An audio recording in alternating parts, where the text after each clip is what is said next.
Hello friends, last lecture में हमने सीखा था प्रॉफिट एंड लॉस अकाउंट कैसे बनाते हैं।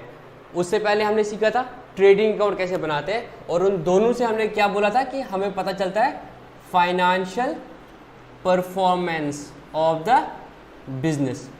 ट्रेडिंग अकाउंट से हमें जीपी पता चलता था और प्रॉफिट एंड लॉस से हमें नेट प्रॉफिट पता चलता था। तो हमने बोला था कि जब हम ट्रायल बैलेंस बनाते हैं तो ट्रायल बैलेंस में हमें सारे अकाउंट्स का समरी आ जाता है। उसके बाद हम देखते हैं जो नॉमिनल अकाउंट्स हैं, नॉमिनल अकाउंट्स कौन होते हैं? जो इनकम या एक्सपेंसेस के नेचर के होते हैं, वो सारे कहां पे जाते हैं? वो सारे जाते हैं या तो ट्रेडिंग अकाउंट में जाते हैं या तो प्रॉफिट लॉस में अकाउंट में जाते हैं। तो पीछे कौन बचे सर? पीछे बचे फिर एक तो बचे रियल और बचे पर्सनल। ट्रायल बैलेंस में सारे जितने सारे अकाउंट्स थे उनका समरी बैलेंस था। तो उसमें फिर जब हमें क्या करना आगे फाइनेंशियल स्टेटमेंट बनाते हैं ट्रायल बैलेंस से, तो हम क्या करते हैं जो भी नॉमिनल नेचर के थे, इनकम या एक्सपेंस नेचर के हैं, वो जाते थे प्रॉफिट लॉस है। क्योंकि इनकम में से एक्सपेंस को लेस करेंगे तो तुम्हें निकलेगा नेट प्रॉफिट या नेट लॉस, जो तुम्हारी फाइनेंशियल परफॉर्मेंस कहलाएगी। तो जिन से हमें फाइनेंशियल परफॉर्मेंस पता चलेगी उनको हम कहां लेंगे? उनको लेंगे हम ट्रेडिंग अकाउंट और प्रॉफिट लॉस अकाउंट में। फिर हमने देखा था ट्रेडिंग अकाउंट में क्या आता है? सेल और परचेज और डायरेक्ट एक्सपेंसेस और ओपनिंग और क्लोज स्टॉक का डिफरेंस जो रहेगा, और बाकी जो इनडायरेक्ट एक्सपेंस है या इनडायरेक्ट इनकम है वो जाती है प्रॉफिट लॉस में। तो नॉमिनल अकाउंट्स हमने सारे खत्म कर दिए। अब जब भी हमें कोई ट्रांजैक्शन की होगी तो अकाउंट्स इन्वॉल्व होंगे, या तो रियल या पर्सनल या नॉमिनल अकाउंट सारे हमने लिए ट्रेडिंग अकाउंट में। पीछे कौन बचे सर? पीछे बचे रियल अकाउंट्स और पर्सनल अकाउंट्स, तो वो जाते हैं बैलेंस शीट में। ठीक है, तो बैलेंस शीट हमें क्या बताता है? ट्रेडिंग अकाउंट और पीएनएल हमें क्या बताता है? Financial performance. और बैलेंस शीट हमें क्या बताती है? ये हमें बताती है फाइनेंशियल पोजीशन। एक चीज डिफरेंस के लिए, ये हमें बोलते हैं फाइनेंशियल परफॉर्मेंस और बैलेंस शीट हमें बोलती है फाइनेंशियल पोजीशन। दूसरी चीज जो समझनी है, financial performance of the year, of the period, जिस पीरियड की आप बुक्स बनाते हो। जो हमने बोला था हमारे इंडिया में 1 अप्रैल से लेके 31 मार्च तक ये एक पीरियड हुआ। इस पीरियड में हमने प्रॉफिट कमाया या हमारा लॉस हुआ, वो कौन बताएगा सर? वो ट्रेडिंग अकाउंट और प्रॉफिट एंड लॉस अकाउंट बताएंगे। बट बैलेंस शीट क्या बताएगा? बैलेंस शीट बोलेगा 31/3/2020 को क्या पोजीशन है। मतलब फाइनेंशियल बैलेंस शीट जो है एक पर्टिकुलर डेट पे बनाई जाती है। ये क्वेश्चन आ सकता है आपके ऑब्जेक्टिव टाइप में। बैलेंस शीट इसको लिख लो, जो आप खुद से नोट्स बना रहे हो ना, मेरे लेक्चर जब तुम देख रहे होगे उस वक्त क्या किया करो, कॉपी हाथ में लिया करो। कुछ पॉइंट्स है जो मैं नोट्स में नहीं बताता हूं या उसमें हो गया, और जब मैं यहां पे बोल रहा हूं तो तुम्हें वो लग रहा है कि इंपॉर्टेंट है, उसको नोट किया करो। ठीक है, जैसे मैंने क्या बोला, ये जो हम बनाते हैं ट्रेडिंग और पीएनएल अकाउंट, ये एक पीरियड का होता है। ठीक है, बट जो बैलेंस शीट होती है एज ऑन पर्टिकुलर डेट, आज की डेट में मेरी फाइनेंशियल पोजीशन क्या है। और बैलेंस शीट के बारे में तीसरा चीज जो है, बैलेंस शीट कोई अकाउंट नहीं है, बैलेंस शीट एक स्टेटमेंट है। और ट्रेडिंग अकाउंट और प्रॉफिट लॉस अकाउंट ये अकाउंट्स है। तो ये तीसरा डिफरेंस आया trading account, profit loss account, wise balance sheet. Balance sheet का दूसरा नाम क्या है? स्टेटमेंट ऑफ फाइनेंशियल पोजीशन, या इसका दूसरा नाम है पोजीशन स्टेटमेंट्स, जो हमें पोजीशन बोलता है। तो इसमें कौन कौन से अकाउंट्स आते हैं? रियल और पर्सनल अकाउंट। तो अगर आप ऐसे भी क्रक्स याद रखो, नॉमिनल अकाउंट जाते हैं ट्रेडिंग अकाउंट और प्रॉफिट लॉस अकाउंट में, और रियल अकाउंट्स और पर्सनल अकाउंट जाते हैं बैलेंस शीट में। ठीक है, अब बैलेंस शीट का फॉर्मेट क्या है? बैलेंस शीट को हम 2 हिस्सों में करते हैं। याद करो वो लेक्चर जिसमें मैंने अकाउंटिंग इक्वेशन पढ़ाया था, तो उसमें भी मैंने बैलेंस शीट थोड़ी बता दी थी। अकाउंटिंग इक्वेशन का फॉर्मूला क्या था? Capital plus liabilities is equal to assets. तो जब भी वो ड्यूअल एस्पेक्ट से हमने पढ़ लिया था, for every debit there will equal corresponding credit. तो फिर हमने बोला था, इसको मैंने तुम्हें बोला था, इसको याद रखो, sources of funds. Accounting equation वाला लेक्चर जो है, लेक्चर नंबर 3, वो देखो। इसको हम बोलते हैं सोर्सेज ऑफ फंड्स, इस वाले हिस्से को, और इसको बोलते हैं एप्लीकेशन ऑफ फंड्स। तो कैसे बनाते हैं बैलेंस शीट? 2 हिस्से करते हैं। एक तरफ से हम लिखते हैं लायबिलिटीज, दूसरे तरफ से लिखते हैं एसेट्स। तो एसेट्स क्या होते हैं? Properties of the business. जो भी बिजनेस की प्रॉपर्टीज है उनको क्या बोलते हैं? Assets. The things which are being owned by the business, जो पहले लेक्चर में हमने बिजनेस टर्म में पढ़ लिया था, the things which are being owned by the business are called as assets. जैसे लैंड और बिल्डिंग, अगर हमारी बिजनेस का अपना जमीन है और बिल्डिंग है तो वो लैंड और बिल्डिंग क्या बनेगा, this is the property of the business, that is our asset. Plant and machinery हमारी है, ठीक है, अगर हमारी फैक्ट्री हो तो हमारी मशीनरीज होंगी, दैट इज आवर एसेट। हमारे पास फर्नीचर है, वो हमारा एसेट है। स्टॉक, लास्ट लेक्चर में हमने पढ़ा था कि कैसे ट्रेडिंग अकाउंट में स्टॉक वजूद में आता है। जब तुम क्लोजिंग स्टॉक कैलकुलेट करते हो तो तुम एंट्री करते हो stock account debit to trading account, तो ट्रेडिंग अकाउंट में तो उसका इंपैक्ट चला गया, फिर जो वो स्टॉक अकाउंट रहा वो अब क्या रहा तुम्हारा, एक एसेट रहा तुम्हारा स्टॉक। अब उसका क्या होगा, डेबिट बैलेंस, तो वो एसेट में आ जाएगा। इसी तरीके से तुम्हारे डेटर्स, किससे कितना पैसा लेना है, that is your asset. Bank में तुम्हारा कितना पैसा है, वो तुम्हारा एसेट है। और हाथ में कितना है कैश, काउंटर में कितना कैश है, दैट इज योर एसेट। इन सब को टोटल करते हैं, this is the total of the assets. और यहां से क्या आएगी, लायबिलिटीज। लायबिलिटीज क्या है, वो पैसा जो बिजनेस को देना है, जो दूसरों का है। तो इसमें हम क्या बोलते हैं, लोन अगर लिया होगा बैंक से या किसी और से तो वो क्या है तुम्हारी लायबिलिटी। क्रेडिटर्स है, जिनसे उधार में माल लिया, दैट इज अ लायबिलिटी।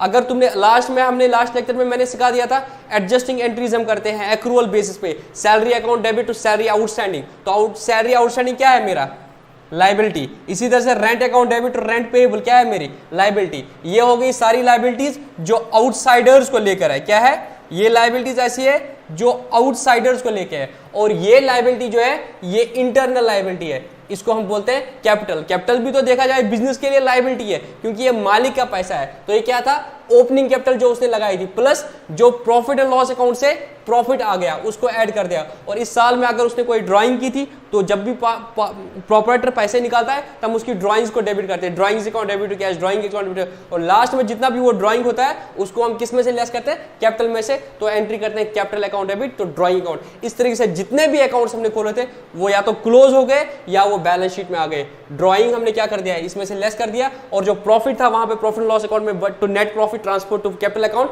तो वो यहाँ पे आ गया कैपिटल, और उसमें से वो प्रॉफिट ऐड कर दिया, और ड्राइंग जितनी इससे साल में निकालती वो लेस कर दी। तो ये आ गई मेरी लायबिलिटी साइड और ये आ गई एसेट साइड। ठीक है, ये एक चीज हो गया, इस तरह से ये बराबर हो गया इसके। ठीक है, अब दूसरा चीज हो यहाँ पे समझना है, ये हम बोलो फंड्स, मालिक का अब इतना पैसा लगा है, मालिक का इतना पैसा लगा है, लोन इतना है, क्रेडिटर्स इतने हैं, सैलरी आउटस्टैंडिंग इतना है, रेंट पेबल आउट है, ये पैसा कहाँ फंसा है, या तो लैंड एंड बिल्डिंग में फंसा है, या प्लांट एंड मशीन में, या फर्नीचर पे। तो this is the sources of the funds and this is the application of the funds. ठीक है, ये बैलेंस शीट का फॉर्मेट है। ठीक है, तो इस तरफ से एसेट आते हैं, इस तरफ से लायबिलिटीज आती है। अब फर्दर इन एसेट्स क्या होता है, एसेट्स को हम फिर बाइफरकेट करते हैं अपने में अगर देखा जाए तो। एक होते हैं फिक्स्ड एसेट, क्या होते हैं, फिक्स्ड एसेट। ये हमने ऑलरेडी पढ़े हैं पुराने लेक्चर्स में, तो ज्यादा टाइम नहीं लेना है। ये वाले एसेट्स जो है इनको फिक्स्ड एसेट बोलते हैं।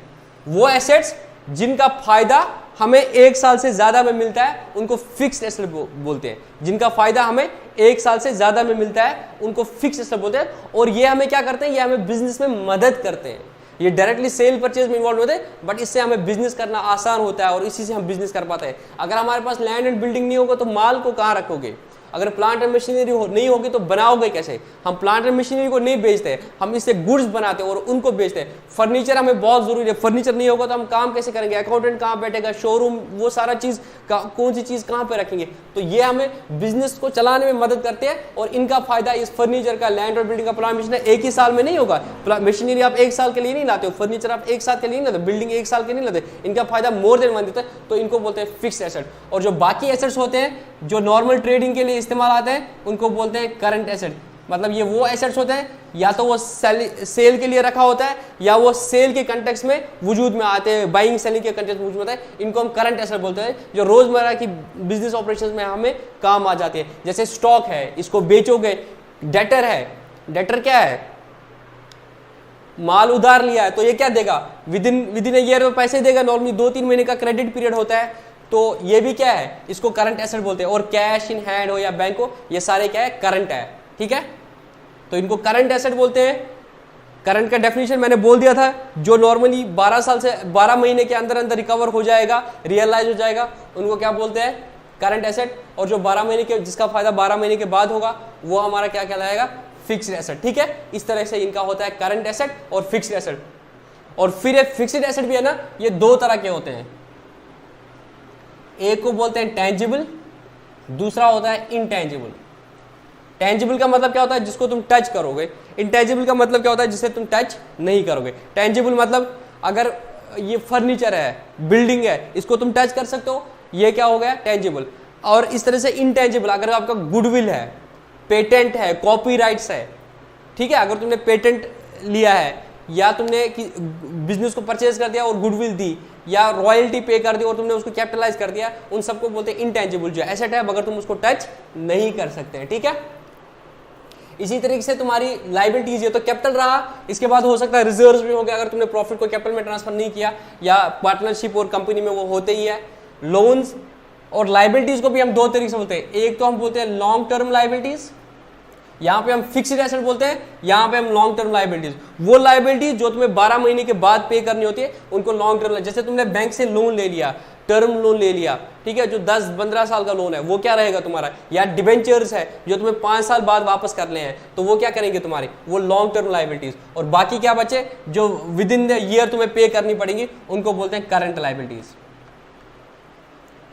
तो करंट एसेट और करंट लायबिलिटीज जो है ये नॉर्मल बिजनेस में विद इन 1 ईयर रियलाइज होते हैं। एसेट्स रियलाइज होते हैं और लायबिलिटीज पे ऑफ होते हैं विद इन द 1 ईयर, तो उनको करंट एसेट्स या करंट लायबिलिटी बोलते हैं। ये ऑलरेडी मैंने लेक्चर नंबर 4 जो है शायद अकाउंटिंग कंसेप्ट्स, उसमें ये मैंने शायद लेक्चर नंबर 3 है अकाउंटिंग कंसेप्ट्स, उसमें ये मैंने अच्छे से समझा दिया है करंट एसेट और करंट लायबिलिटीज। और जो 1 ईयर के बाद हमें पे करना होता है वो मेरी लॉन्ग टर्म लायबिलिटी होती है, और जो एसेट्स जिनका फायदा मुझे 1 साल से ज्यादा होता है उनको हम बोलते हैं फिक्स्ड एसेट।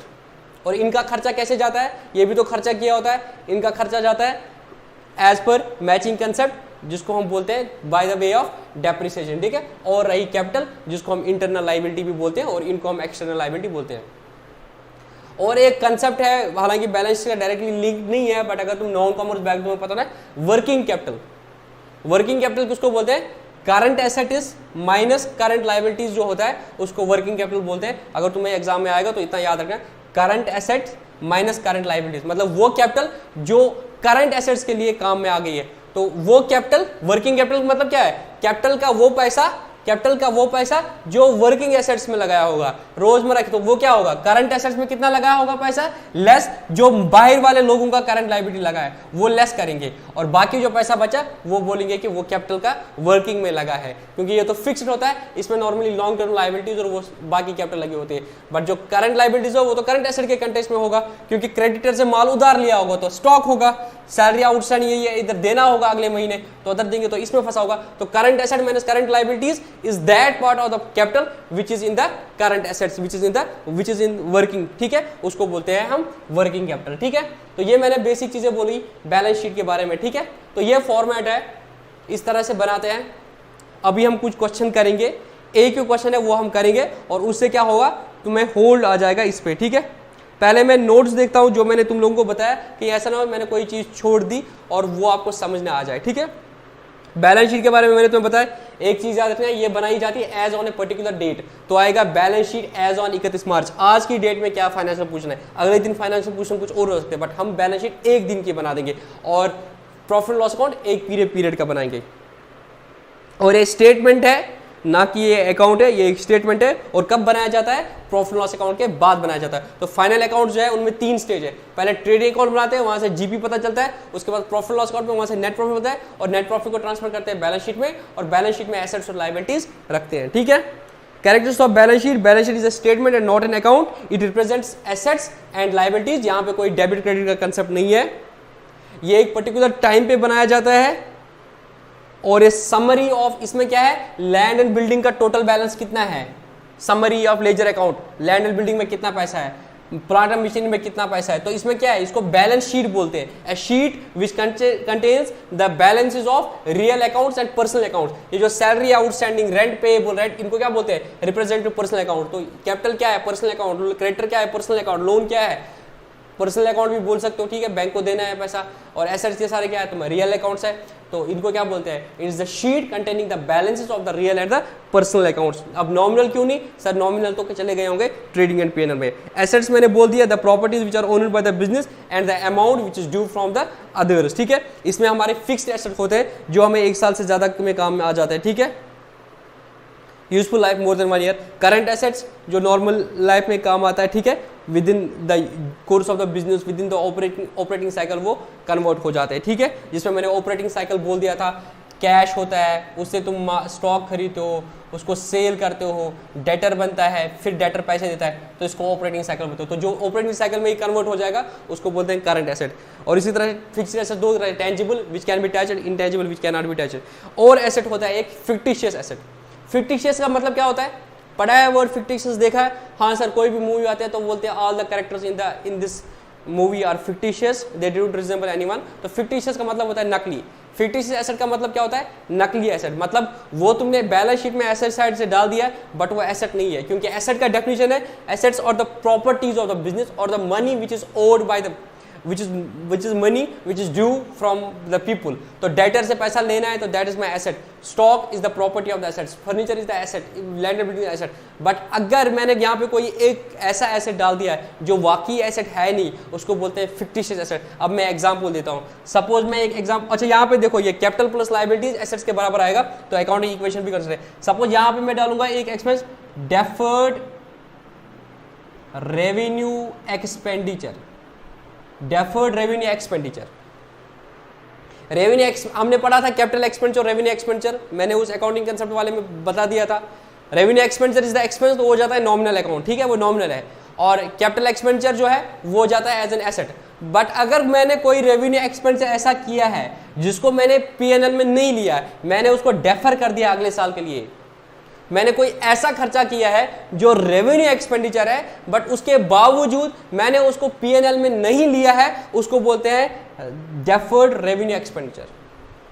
अब डेफर्ड रेवेन्यू एक्सपेंडिचर क्या होता है, डेबिट बैलेंस होता है। डेबिट बैलेंस होता है तो मुझे पीएनएल में लेना था, उसको खर्च खत्म करना था, बट मैंने वो चीज नहीं किया है, मैंने इस एक्सपेंडिचर को पीएनएल में नहीं लिया है बल्कि अगले साल में ट्रांसफर कर दिया है, तो वो बैलेंस शीट में आ जाएगा। तो बैलेंस शीट में तुम देख रहे हो ये डेफर्ड रेवेन्यू एक्सपेंडिचर है, ये तो कोई एसेट है ही नहीं, बट यहां क्यों आ रहा है, तभी इसको बोलते हैं फिक्टिशियस। तो बोलोगे सर ऐसा क्यों कर रहे हैं, देखो ऐसा क्यों बोल रहे हैं, मैं एक एग्जांपल देता हूं, ठीक है। आई होप कि आपको समझ आया होगा, तो इसको मैं रब कर दूंगा। मैं तुम्हें डेफर्ड रेवेन्यू एक्सपेंडिचर का कंसेप्ट बताता हूं। सपोज मेरी कंपनी है, ये जीन्स की कंपनी मैंने जो बनाई थी, तो मैंने क्या किया, विराट कोहली को बोला कि आप ना हमारे प्रोडक्ट की एडवर्टाइजिंग करो, तो मैंने विराट कोहली को एडवर्टीजमेंट के लिए 2 करोड़ रुपए दे दिए। और मुझे लग रहा है विराट कोहली जो एडवर्टाइजिंग करेगा उससे जो मुझे फायदा आ जाएगा वो 2 साल में आ जाएगा, उससे जो मेरी सेल्स बढ़ेगी एटलीस्ट 2 साल के लिए बढ़ेगी, और उसके बाद हो सकता है विराट कोहली की फॉर्म वापस चली जाए और कोई इंपैक्ट नहीं रहेगा, या वो एडवर्टीजमेंट पुराना हो जाएगा, नया मार्केट में थ्रेट्स आ जाएंगे, फिर एडवर्टीजिंग काम नहीं करेंगे। और अगर मुझे लग रहा है ये एडवर्टीजमेंट नॉर्मली जब मैं करूंगा, दिस इज क्या है, this my expense, this is revenue expenditure, तो एडवर्टीजमेंट कहां जाना चाहिए, जब मैं प्रॉफिट एंड लॉस अकाउंट बनाता हूं, तो जब मैंने ये 2 करोड़ का खर्चा कर दिया, तो यहां पे मुझे क्या करना था, टू एडवर्टीजमेंट 2 करोड़ का खर्चा डालना था। मगर मेरा जो ही मैं ये एंट्री डालता हूं, तो जो मैचिंग कंसेप्ट है वो मेरा हाथ पकड़ता है। मैचिंग कंसेप्ट बोलता है जो रेवेन्यू होता है उसके साथ एक्सपेंस को मैच करो। आपने जो 2 करोड़ का खर्चा कर दिया है, इसका बेनिफिट आप 2 सालों में ले जाओगे, तो 1 साल के रेवेन्यू के साथ ही आप क्यों ज्यादती करोगे, उधर ही क्यों 2 करोड़ का खर्चा डालोगे। तो आपको बल लगता है कि 1 करोड़ इस साल जाना चाहिए, 1 करोड़ इस साल जाना चाहिए, प्योरली आप ऐसा कर सकते हो, कोई दिक्कत नहीं है। अगर आपको लग रहा है कि इस रेवेन्यू मुझे इस साल भी आ जाएगा इस एडवर्टीजमेंट से, अगले साल भी आ जाएगा इस एडवर्टीजमेंट से, तो इसको क्या बोलते हैं, तुमने क्या कर दिया, तुमने इस रेवेन्यू एक्सपेंडिचर को पूरा पीएनएल में नहीं लिया, तुमने एक ही करोड़ ले लिया, और 1 करोड़ को तुमने क्या कर दिया, 1 करोड़ को तुमने उधर ही रखा। तो तुमने क्या कर दिया, तुमने किया advertisement account debit to cash, जब तुमने उसको दे दिया 2 करोड़, उसके बाद आपने क्या किया, तुमने किया एक ही एंट्री की, profit and loss account debit to advertisement account, यहां पे तुमने सिर्फ 1 ही करोड़ ले लिया, तो 1 ही करोड़ तुमने खर्चा कर दिया जो तुमने पीएनएल में लिया। 1 करोड़ क्या बचा फिर, 1 करोड़ सर अभी बच रहा है, तो यहां पे आएगा तुम्हें advertisement expenditure, advertisement expenditure 1 crore. और जब तुम देखते हो ये एसेट साइड से आ रहा है एडवर्टीजमेंट एक्सपेंडिचर, तो क्या क्या कोई एसेट है, क्या ये कोई प्रॉपर्टी है? नहीं सर, ये कोई प्रॉपर्टी नहीं है, ये कोई एसेट नहीं है, ये तो खर्चा कर दिया जो पीएनएल में नहीं जाया गया है अभी तक, और अगले साल का जो पीएनएल होगा आंख बंद करके उसमें चला जाएगा, चाहे उस बार सेल हो या ना हो, क्योंकि ये खर्चा हमने डेफर कर दिया है। तो ये देख रहे हो तुम एसेट साइड में आ रहा है, बट ये कोई एसेट है नहीं, इसको बोलते हैं फिक्टिशियस एसेट, नकली एसेट। एसेट साइड में डाल दिया है बट कोई एसेट नहीं है। इसी तरह से जब तुम डिबेंचर्स इशू करते हो वहां पे डिस्काउंट देते हो, again that is an fictitious asset. I hope कि आपको फिक्टिशियस एसेट समझ आया होगा, ठीक है। ये भी मैंने बता दिया फिक्टिशियस एसेट क्या होता है।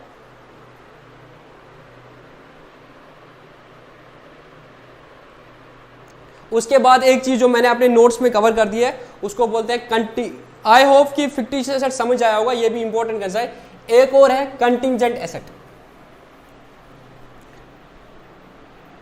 तो वो दोनों चीजें हैं, कंटिंजेंट एसेट भी है कंटिंजेंट लायबिलिटी में, तो मैं दोनों बताता हूं। तो लायबिलिटीज क्या होती है, long term liabilities which are payable after 1 year, current liabilities which are paid which is to be paid within the 1 year, जैसे क्रेडिटर है, रेंट पेएबल है, सैलरी आउटस्टैंडिंग है, जो विद इन 1 मंथ पे within 1 year पे करना है, उसको करंट लायबिलिटी बोलते हैं, ठीक है। अब एक है कंटिंजेंट वर्ड एसेट और लायबिलिटी। पहले ये याद रखना चाहिए, कंटिंजेंट एसेट हो या लायबिलिटी हो ये बैलेंस शीट में नहीं आता है, कंटिंजेंट एसेट हो या बैलेंस लायबिलिटी हो ये बैलेंस शीट में नहीं आता है। बट अगर आपको पता होना करना है कि कंटिंजेंट एसेट क्या होता है, कंटिंजेंट लायबिलिटी, तो वो मैं बताता हूं। कंटिंजेंट का मतलब क्या होता है, contingent uncertain, it is dependent on some future event. तो अभी कुछ नहीं बोल सकते इसके बारे में। जैसे आप कॉइन को लगा लेते हो ऊपर, तो हेड आए या टेल आए, तो जब नीचे गिरेगा तब पता चलेगा, जिसको हम प्रोबेबिलिटी बोलते हैं, है ना। तो कंटिंजेंट का मतलब क्या होता है, जो रिजल्ट आएगा वो तभी पता चलेगा जब वो इवेंट हो जाएगा। तो हेड आएगा या टेल आएगा, जब वो नीचे गिरेगा तब पता चलेगा। इसी तरीके से वो मेरा एसेट बनेगा या नहीं बनेगा, that is contingent on some event, जब वो इवेंट होगा तब पता चलेगा वो मेरा एसेट होगा या नहीं होगा। इसी तरीके से वो लायबिलिटी बनेगी या नहीं है, that is contingent on that event, वो इवेंट अगर हो जाएगा तभी पता चलेगा कि वो लायबिलिटी बनेगी या नहीं बनेगी। तो नॉर्मली ये बैलेंस शीट में नहीं है, क्योंकि लायबिलिटी क्या होता है, जो श्योर शॉट है आपको पे करनी है, और एसेट क्या होता है, जो श्योर शॉट आपका एसेट है, तो ये बैलेंस शीट में नहीं आती है। बट हम इनको बैलेंस शीट के फुट नोट्स में दिखाते हैं, ताकि शेयर होल्डर्स को या जो ओनर्स या users of the financial performance उनको पता होना चाहिए कि हमारे ये प्रोबेबल एसेट्स होने सकते हैं और या हमारी प्रोबेबिलिटी लायबिलिटीज हो सकते हैं। अब मैं कुछ एग्जांपल्स दूंगा, पहले मैं लायबिलिटीज का दूंगा। सपोज मैं बिजनेस कर रहा हूं और क्या हो गया, इनकम टैक्स वालों ने केस कर दिया बिजनेस को, बोला तुमने ये फ्रॉड कर दिया, तुम्हें ये एक्साइज ड्यूटी पे करनी थी, तुम्हें ये जीएसटी पे करना था, तुमने ये पे नहीं कर दिया। और मैं आपके लिए ये एग्जांपल बोल रहा हूं, ठीक है, और हमें लग रहा है कि नहीं ये हमारी लायबिलिटी नहीं है, हमें कोर्ट में चले गए, हमने इसे स्टे लाने की कोशिश की, हमने कोर्ट में केस कर दिया, हमारे हिसाब से लायबिलिटी नहीं होनी चाहिए। अब ये हमारी लायबिलिटी बनेगी या नहीं बनेगी ये कब पता चलेगा, अब ये तो मान नहीं रहे हैं, हमें बुक्स में लायबिलिटी नहीं डाल रहे हैं, हमें लगता है ये लायबिलिटी नहीं है हमारी, वो गलत बोल रहा है। तो this is contingent liability. Court जब फैसला सुनाएगा, उधर कोर्ट नहीं होता है टैक्स में, उधर डायरेक्टली कोर्ट में नहीं जाते हैं, कोर्ट में बड़े इश्यूज के, छोटे इशू में वहाँ पे ट्रिब्यूनल्स होते हैं, जहाँ पे अथॉरिटीज होती है, वहाँ पे केस करने। तो हम केस करने गए, तो अब ये लायबिलिटी कब बनेगी, जब वहाँ से फैसला आएगा कि हाँ भाई तुम्हें पेमेंट देनी पड़ेगी, तब ये लायबिलिटी बनेगी। तो इट इज कंटीजेंट। या किसी दूसरे बंदे ने हमारे बिजनेस पे केस कर दिया, म्युनिसिपैलिटी वालों ने केस कर दिया कि तुम्हें ये हटाना पड़ेगा, तुमने गलत बना दिया, तुम्हें इतना फाइन है, और हम उसको एक्नॉलेज नहीं कर रहे। अगर हमने उसको एक्नॉलेज कर दिया as a liability, as a debt, तो फिर वो हम एंट्री करेंगे, हम लॉस बुक करेंगे। बट अगर हम उसको लायबिलिटी नहीं मान रहे हैं, अगर हम उसको लायबिलिटी नहीं मान रहे हैं, तो उस केस में हम क्या बोलेंगे, दिस इज कंटीजेंट लायबिलिटी। जब कोर्ट का फैसला आएगा, अगर हमारे खिलाफ फैसला आ गया तो हमें पैसे देने पड़ेंगे, तब हमारी वो लायबिलिटी बनेगी। तो ये चीज़ हमें पता होना चाहिए, शेयर होल्डर्स को या जिनको हम यूजर्स ऑफ फाइनेंशियल इंफॉर्मेशन उनको पता होना चाहिए, तभी हम कंटीजेंट लायबिलिटीज बोलते हैं। बैलेंस शीट के नीचे जो हमारी रिपोर्ट बनती है उसमें हम बोलते हैं कि हमें लगता है ये हमारी कंटीजेंट लायबिलिटी हो सकती है। होगा या नहीं वो बाद में पता था। और बैंक्स के बारे में ये चीज़ होता है, बैंक किसी के बेस पे गारंटी देता है तो वो ये सारी चीज़ें कंटीजेंट लायबिलिटीज बोलते हैं, क्योंकि कल को अगर वो पैसे नहीं देगा तो बैंक की वो लायबिलिटी है, तब बैंक बोलता है कि वो कंटीजेंट लायबिलिटी है। इसी तरह से कंटीजेंट एसेट, अगर हमने किसी पे केस कर दिया, हमें लगता है कि वो हमारी ज़मीन है या जो भी है, या हमने इंश्योरेंस कंपनी पे केस कर दिया, अब हमें लगता है कि हम ये केस जीत जाएंगे, तो that is our contingent asset, but अभी हम उसको एसेट रिकॉग्नाइज नहीं करेंगे। Anticipate no profits provide for all losses. तो जब केस होगा और हम जीतेंगे तो हमें लगता है कि हमें फायदा आएगा, तो हम चाहेंगे ये चीज़ हमारे यूजर्स को, चाहे वो मैनेजमेंट है या वो शेयर होल्डर्स है, उनको पता चलना चाहिए। तो हम ये रिपोर्ट्स में दिखाते हैं, बैलेंस शीट के नीचे जो फुटनोट्स है वहाँ पे बोलते हैं हमारे कंटीजेंट एसेट ये है। अगर हमने किसी पे केस कर दिया या इंश्योरेंस कंपनी पे केस कर दिया या कहीं से पैसा आने वाला होगा बट अभी श्योरिटी नहीं है, तो वो सब मिलते हैं कंटीजेंट एसेट। तो कंटीजेंट एसेट या कंटीजेंट लायबिलिटी बैलेंस शीट में आती ही नहीं है, क्योंकि एसेट उनकी कोई अकाउंटिंग नहीं होती है जब मोस्ट लाइकली मतलब 100% श्योरिटी या 90% एबो श्योरिटी होती है, तब हम लायबिलिटीज़ को ऐसे बुक करते हैं। बट उधर तुम्हें उतना डेप्थ में जाना नहीं है, तुम्हारे लिए कंसेप्ट इंपॉर्टेंट था कंटीजेंट एसेट और कंटीजेंट लायबिलिटी। ठीक है, फिक्टिशियस एसेट भी बहुत इंपॉर्टेंट कंसेप्ट है।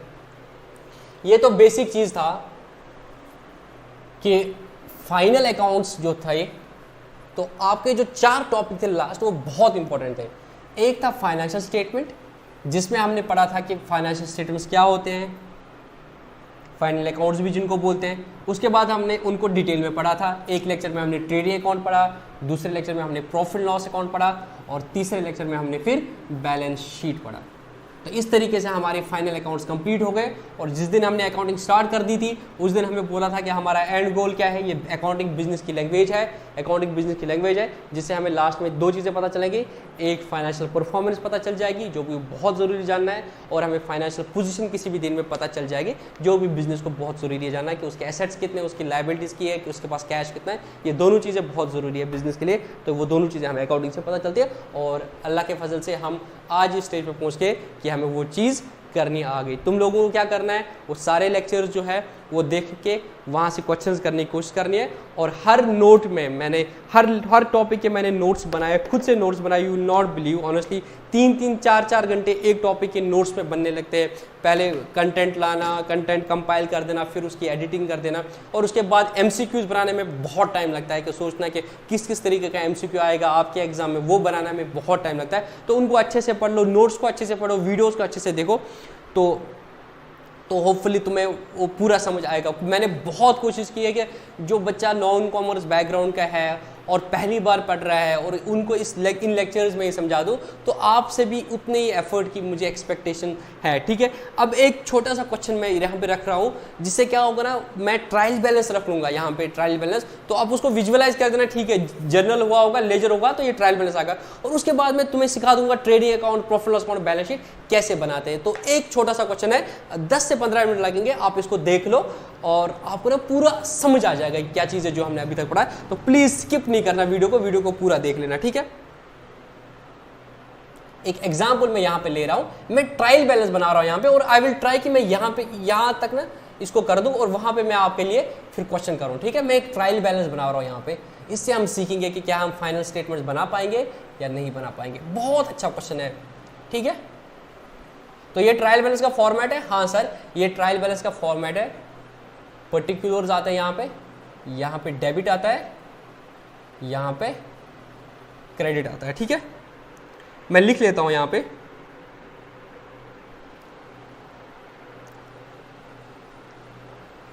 Machinery 27,000, capital. तुम्हें खुद से पता चलना चाहिए किसका डेबिट बैलेंस है, किसका क्रेडिट बैलेंस है। क्रक्स क्या है, किसका डेबिट बैलेंस होगा सर, एसेट्स का और एक्सपेंस का डेबिट बैलेंस होगा, कैपिटल, लायबिलिटीज और इनकम का क्रेडिट बैलेंस होगा। ये आपको पता है, मॉडर्न अप्रोच से रूल। ठीक है, उसके बाद क्या है, अगर नहीं पता तो इट मींस आपने लेक्चर्स अच्छे से नहीं देखे हैं। उसके बाद डेटर्स, डेटर्स का बैलेंस 21,600। 2 मिनट बियर कर दो, बोर नहीं हो जाना, ठीक है। ये नहीं बोलना कि सर क्वेश्चन बढ़ा रहा है तो हम सीधे आगे चलेंगे, ऐसे भी नहीं करना है। मैं बीच में भी कोई चीज़ बोलूँगा। बिल्स पेएबल, बिल्स पेएबल क्या है मेरी लाइबिलिटी, तो लाइबिलिटी का क्या होगा, क्रेडिट बैलेंस होगा 2800। उसके बाद क्या है, सन्ड्री क्रेडिटर्स। सन्ड्री मीन्स बहुत सारे, ठीक है। क्रेडिटर्स, क्रेडिटर्स क्या है लाइबिलिटी, तो लाइबिलिटीज क्या क्या होगा, क्रेडिट बैलेंस होगा। उसके बाद क्या है, परचेजेस। मैं क्वेश्चन तुम्हारे लिए इधर लिख रहा हूं, तुम्हें कहीं से देखने की जरूरत नहीं है। 58,500। उसके बाद क्या है, सेल्स, सेल्स का क्या बैलेंस है 73,500।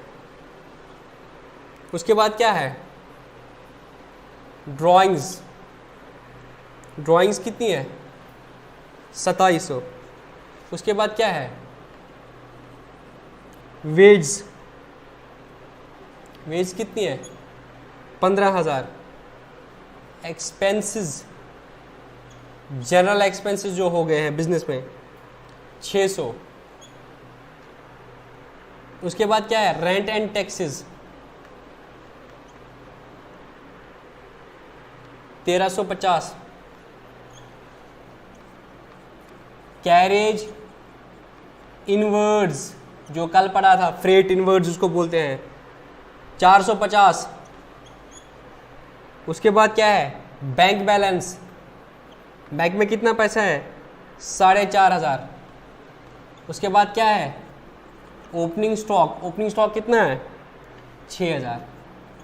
ये हमारा ट्रायल बैलेंस बराबर हो गया। अब देखते हैं ट्रायल बैलेंस बराबर हुआ है कि नहीं हुआ है, ठीक है। अगर ये बराबर हुआ इट मीन्स यहाँ तक ट्रायल बैलेंस हमारा ठीक है। इसको मैं टोटल करता हूँ, 27,000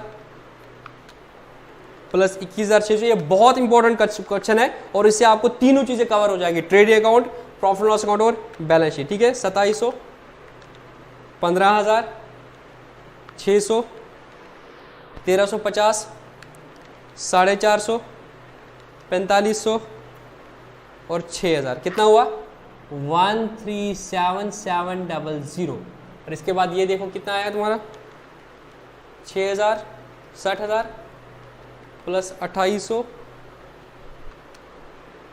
प्लस 1400 प्लस 73,500, 137700।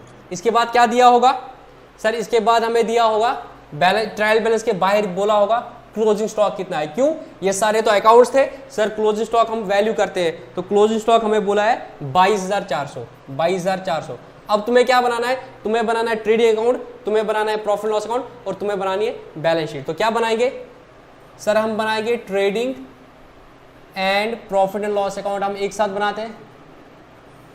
तो कैसे करना है आपको, समराइज वे में तुम्हें क्या करना है, मैं छोटा छोटा लिखूंगा, आप सिर्फ विजुअलाइज कर लो, ठीक है।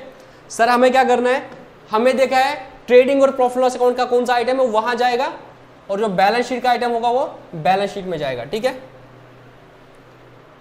अब डेप्रिसिएशन के बारे में पूरा क्वेश्चन साइलेंट है, तो मैं यहां पे कोशिश करूंगा, यहां तक मैं पहुंचा दूंगा, मैं छोटा छोटा लिखूंगा और यहां पे मैं बैलेंस शीट बनाऊंगा, ठीक है।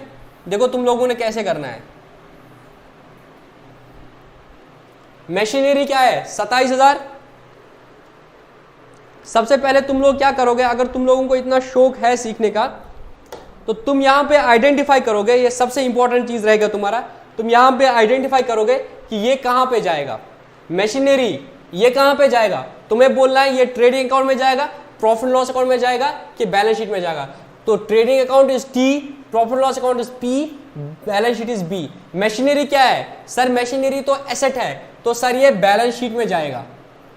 Capital, sir capital is personal account, तो सर ये इंटरनल लायबिलिटी है, सर ये भी बैलेंस शीट में जाएगा। Debtor, sir debtor is our asset, तो ये जाएगा बैलेंस शीट में। एक और चीज जो बताना है आपने कि ये रियल है कि पर्सनल है। सर डेटर आप एसेट बोल सकते हो तो रियल है, या it is represent the people तो वो पर्सनल है। Bills payable, sir bills payable मेरी लायबिलिटी है, तो अगेन ये बैलेंस शीट में जाएगा।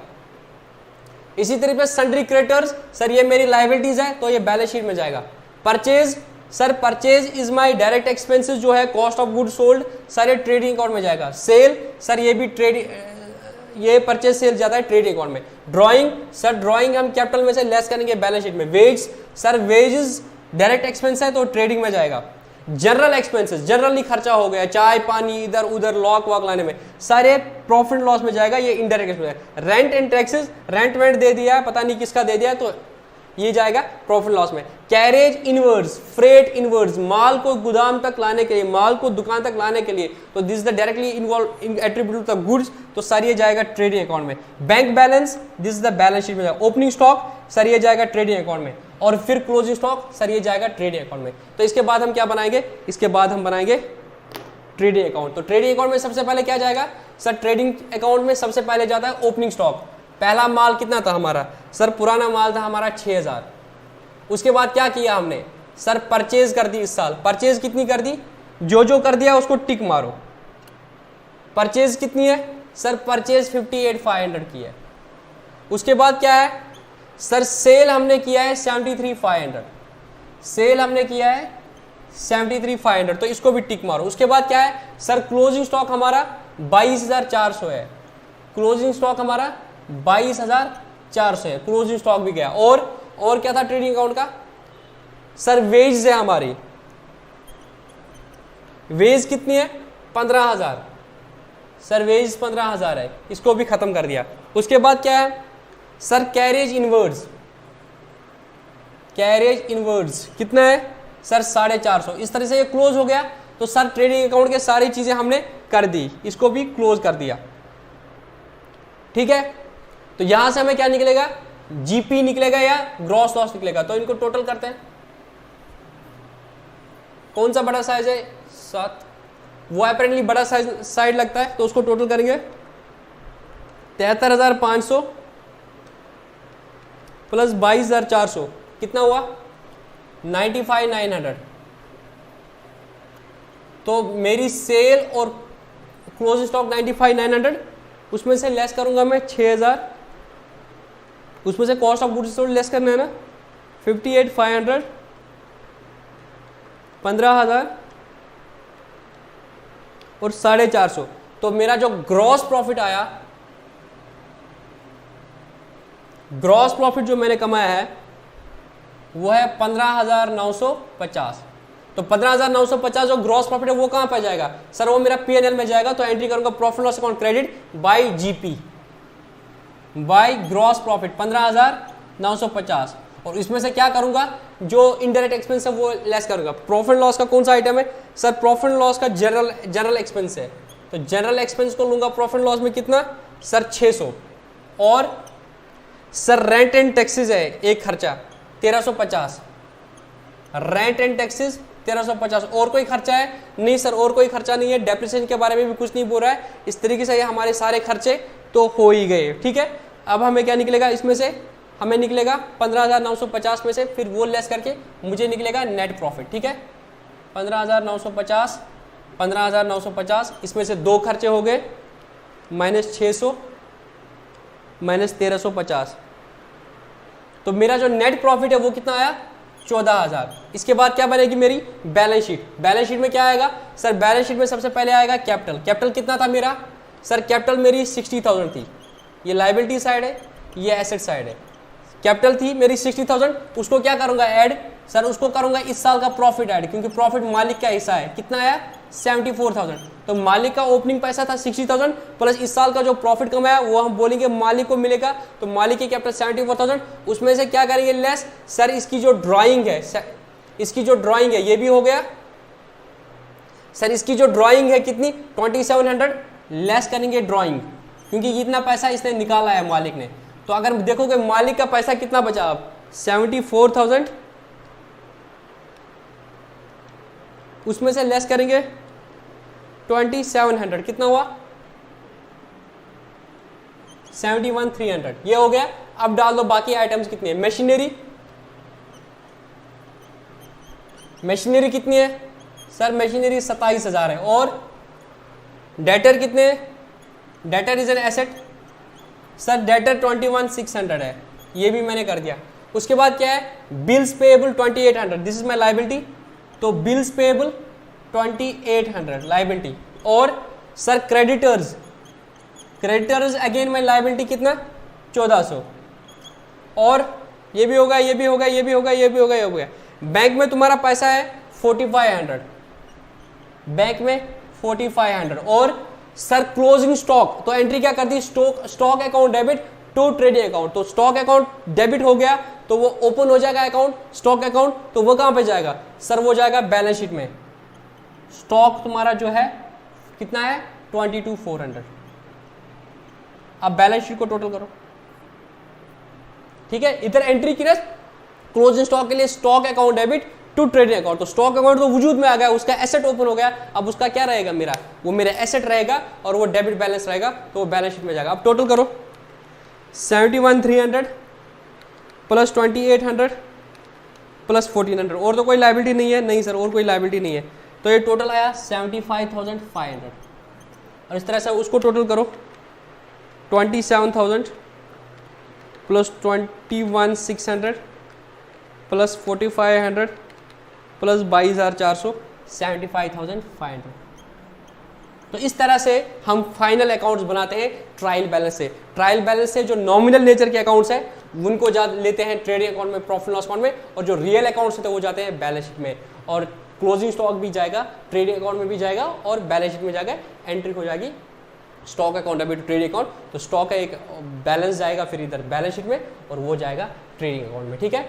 तो क्या करना है तुम्हें, सबसे पहले अगर तुम्हें जाना है और डेप्थ में समझना है तो तुम्हें क्या करना है, तुम जब भी ट्रायल बैलेंस को देखो तो साइड में लिखो कोई बैलेंस शीट में जाएगा, ट्रेडिंग अकाउंट में जाएगा या पीएनएल में जाएगा, फिर जाके वहां से आपने अपने अकाउंट में डाल दो। इस तरीके से तुमने जो समरी ऑफ ऑल अकाउंट्स था उनको सिस्टमैटिकली समराइज कर दिया फाइनेंशियल अकाउंट्स में। इस तरीके से हमारा जो एक पूरा स्टेज था जर्नल से लेके फाइनल अकाउंट्स तक वो कंप्लीट हो गया। अब कुछ छोटे छोटे इश्यूज है, बैंक रिकन्सिलिएशन स्टेटमेंट है जो आपके सिलेबस में है, और मैं खुद से एक डेफिनेशन कराऊंगा तो एक आध लेक्चर में वो कंप्लीट हो जाएगा। फिर बाकी चीज़ें छोटी छोटी चीज़ें, तो होपफुली इन 1 वीक हमारा ये पूरा कंप्लीट हो जाएगा कोर्स कंप्लीट। तो आप लोगों ने क्या कर देना है, प्लीज़ प्लीज़ प्लीज़ पहले लेक्चर को देखो, उसके बाद नोट्स को पढ़ लो और फिर जाके एमसीक्यूज करो। ये एक स्ट्रैटेजी रहेगी। दूसरी स्ट्रैटेजी जो मुझे बहुत पसंद है, हालांकि उससे थोड़ा मे भी आपको समझने में कम आ जाएगा एज कम्पेयर टू, आप पहले लेक्चर देखो, उसमें मेहनत कम लगेगी कि आप लेक्चर देखो। अगर आपको मेहनत कम करनी है तो आप पहले लेक्चर देखो, उसके बाद नोट्स को पढ़ लो और फिर एमसीक्यू को करो। दूसरा अप्रोच, अगर आपको नॉलेज अच्छे तरीके से करनी है तो पहले आप नोट्स पढ़ो, फिर जाके लेक्चर देखो, फिर जाके नोट्स देखो, फिर जाके एमसीक्यू करो। एक एडिशनल स्टेप मैं आपको बता रहा हूं, नोट्स। क्यों? ये बहुत इंपॉर्टेंट है। देखो मैं तो आपको अभी पढ़ा रहा हूं इस चीज़ के लिए, बहुत सारी बुक्स आपको खुद से हो सकता है करनी होगी, तो उससे क्या होगा बच्चे को स्पून फीडिंग नहीं होती है। जब तुम मेरा लेक्चर डायरेक्टली देखो तो फिर नोट्स पढ़ोगे तो मैं समझ आएगा वो की जगह, तो तुम्हारे लिए स्पून फीडिंग होती है। बट स्पून फीडिंग से काम नहीं चलाना चाहिए, हमें पहले खुद से आदत डालनी चाहिए पढ़ने की, क्योंकि हो सकता है कल को आप कोई और चीज़ पढ़नी होगी जो आपको वीडियो नहीं मिलेगा यूट्यूब से कहीं पे, तो वो तो आपको खुद करना पड़ेगा। तो जब खुद करना पड़ेगा तो बेस्ट है पहले नोट्स खुद से पढ़ लो और देखो कितना समझ आ रहा है, अपने आप को इवैल्यूएट करो कितना समझ आ रहा है, फिर वीडियो देखो।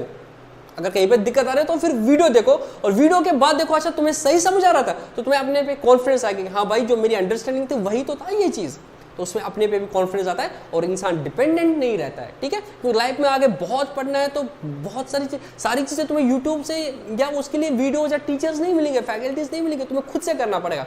खुद से करने के लिए क्या होगा, खुद से आदत डालनी होगी पढ़ने की। ठीक है, तो पहले क्या करो, नोट्स पढ़ लो, फिर वीडियो देखो, फिर नोट्स पढ़ लो, फिर एमसीक्यू करो, और ये 4 स्टेप तुम करोगे और इंशाल्लाह तुम्हारे 30 में से 30 मार्क्स तुम्हारे कवर हो जाएंगे। ठीक है, तो मिलते हैं नेक्स्ट लेक्चर में जहां पे हम बैंक रिकन्सिलिएशन स्टेटमेंट और एक आध छोटी चीजें जो है वो डिस्कस करेंगे। कोई भी डाउट होगा तुम लोगों को तो मुझे मैसेज कर सकते हो। ठीक है, तो मिलते हैं नेक्स्ट लेक्चर में।